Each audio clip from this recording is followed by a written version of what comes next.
My name is Gregor Benko. Today is July 6, 2012. I've been asked by my fellow Nyiregyházi researcher and colleague Peter Kjærulff, I'm not quite sure how to pronounce his name.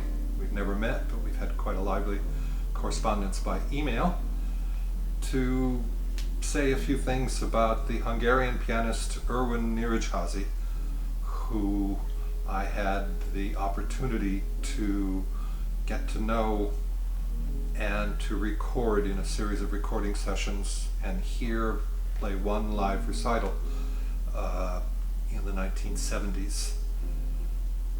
It's difficult to know what to say and where to begin. It's such an overwhelming subject and I don't want to go on for hours. I suppose since I'm one of the few people who knew him personally and heard him play, I should dwell on those two things. I guess I'll start with the playing. I am a little bit unusual in that there are few people who could comment on the playing of a pianist who have as wide a background in having heard as many pianists as I had, because of my career in the International Piano Archives. So my opinion might be personal and wrong, but it's certainly based on a lot of experience.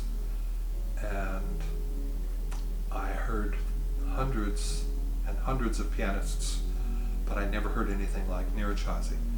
There was something in the actual sound that he created at the piano that had a power unlike anything I'd ever encountered before or since. The recordings hint at this, but don't capture it fully. I think this is similar to the sound made by Kjærulff, a Brazilian pianist I heard, who had the most beautiful tone I ever heard from any pianist. And I've heard professional tapes that were made of concerts of hers that I attended, and it's like the difference between a nice color snapshot and then the living image of someone before you. You can see one is a reminiscence of the other, but it's not the same thing.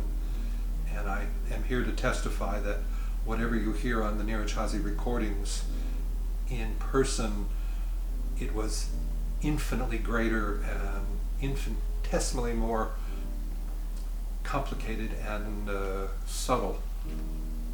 Then I know subtlety is not a word one often thinks of with Nyiregyházi because he has a reputation of being a banger. Suffice it to say, his playing had a power, a spiritual power, a strange mystical power that I've never encountered before. That power didn't work with everyone, and there were many people who heard him who got nothing from his playing. On the other hand, there were people like me for whom it changed their lives. And I have seen personally recordings of his played. When I worked in a record store in New York City, sometimes we would play his recordings when they just came out on Columbia Records, and there would be dozens of people shopping for records in a large space, Tower Records, and occasionally one person would just be struck dumb by this playing, would come up to the counter. Who is that? What is that? I have to have that. And so I think his power will continue. What it's all going to lead to, I don't know. There were certain facets of playing that he had mastered to a greater extent than any other pianist I ever knew of. In the music of Liszt, the obsessive quality composed into the music struck a chord with him, and he was able to reproduce it in a way that no other pianist even begins to hint at. And the angelic spiritual quality, when Liszt composed pieces that have the heavenly host singing or angels, Nyiregyházi was able to recreate that at the piano. I needn't say much about the bigness of his sound. I mean, this is what he's very famous for.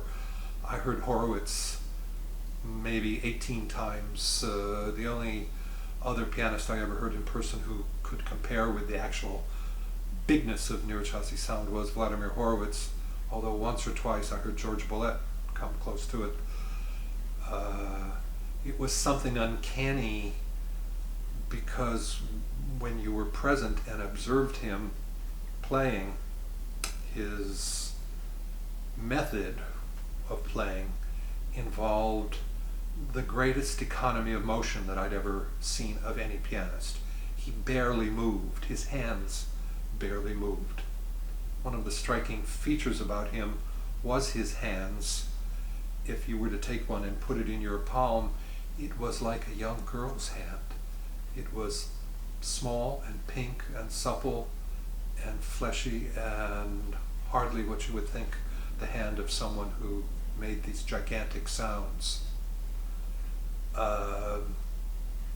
As far as his personality is concerned, that's a subject that would take psychologists with lots of time on their hands to do research, and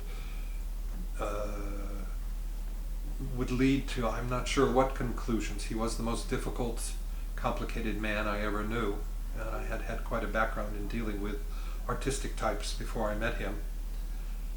I was involved with him for 2 or 3 years, mostly through the mail and a couple times in person, before I got to even a tiny understanding of what I was dealing with.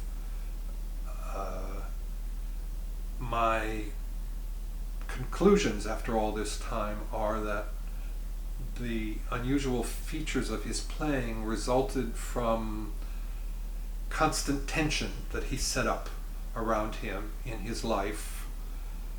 He was quite capable of believing 2 different things that were exactly the opposite of each other at the same time, and this resulted in tension.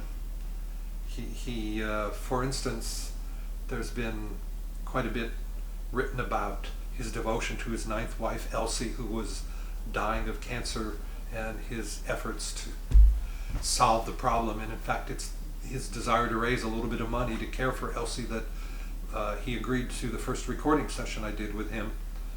Yet on the other hand, I observed personally him treat Elsie like a dog. And the idea of Elsie, his beloved 9th wife, dying of cancer, and the actuality of it in his life were 2 very different things. And that kind of cruelty and self-centered behavior characterized everything he did in life. And it was also tinged with sadism and masochism. Perhaps someday I'll write something about this. Nothing has been written about this that's adequate, but it's not very important. What's important is his playing, and I'm glad that Peter is helping spread interest in his playing, and I'm happy that you're attending this series of seminars, and I hope you enjoy it, and I wish you all good luck.